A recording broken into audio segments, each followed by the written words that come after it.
Hello and welcome to a tutorial on how to rewire a chandelier.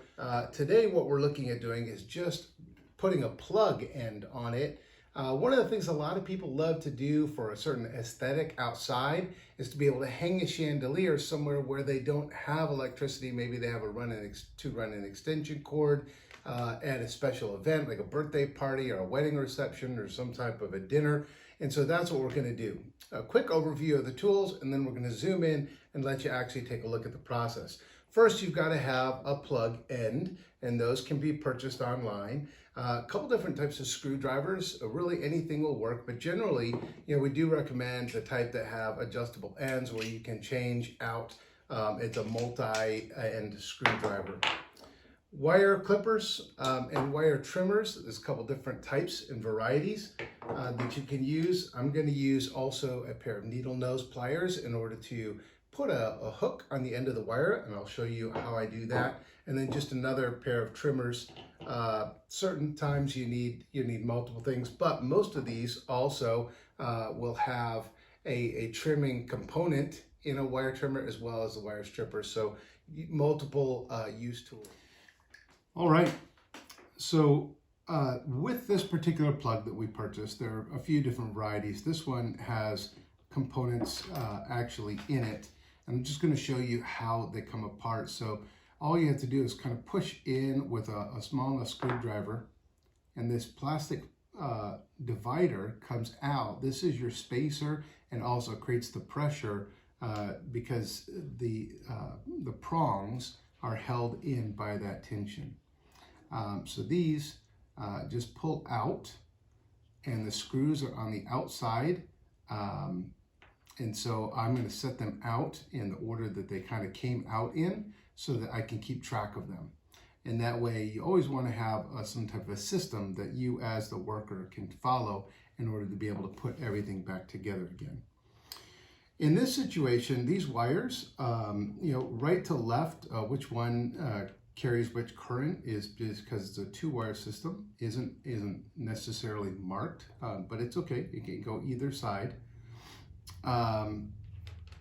With the wire, this one has a little bit more trimmed off already than this one does, but these wires are, there's a little bit of rust and corrosion at the bottom of this one. I don't like what I'm seeing, and so I'm going to actually just trim these off and start over with something fresh. So we're just going to take the end off both because we need it to be equal distance. So we're going to check the distance of the wires here. We do want to be able to make sure they have equal, that they're the same. Otherwise they're not.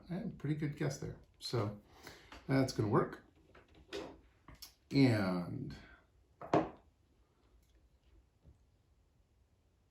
guessing at the gauge here on the wire, because this was a garage sale find.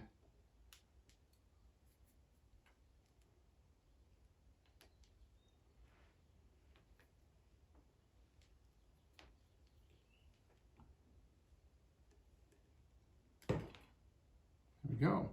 That's what you're going to see is nice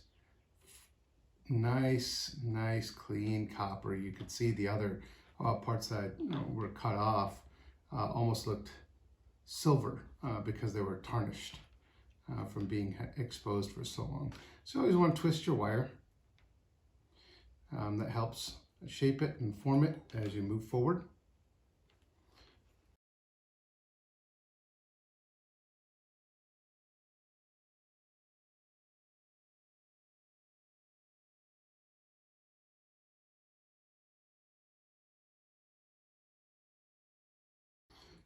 So once you get your wires trimmed, one of the very first things you have to do, of course, is run your wires through your plug from the back side. And so you have this, which is your housing, over top of it, and that's going to get pulled forward and mounted on top. So with our wires trimmed to the right length, we're going to go ahead and hook them around the screws.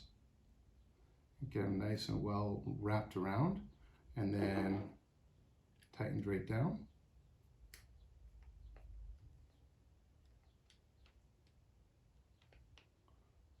to make sure to get a good tightening on that screw so that it's nice and secure. And we're going to do the same thing on the second one.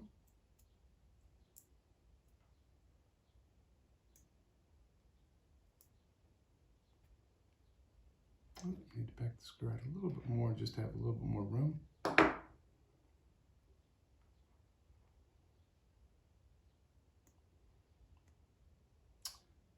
Sometimes people are, as long as it's connected and it's under the screw, there's contact. Individually, just personally, I like to be able to make sure that that wire is really well secured underneath the entire screw head. And so that, I'm being a little picky here, but I want to be able to make sure that it's good and solid. And so once we get it in there, we give it a really good, nice turn.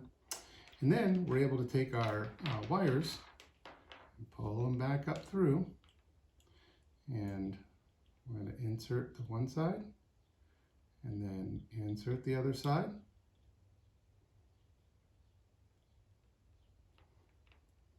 And once they're both in there, we're going to take our spacer that goes in at the end, and this just slides down and pops in. And there you have it. The entire process takes just a couple minutes. All right, well, here's the ultimate test. Does it actually work? So we've got the plug that we just did, and there we go.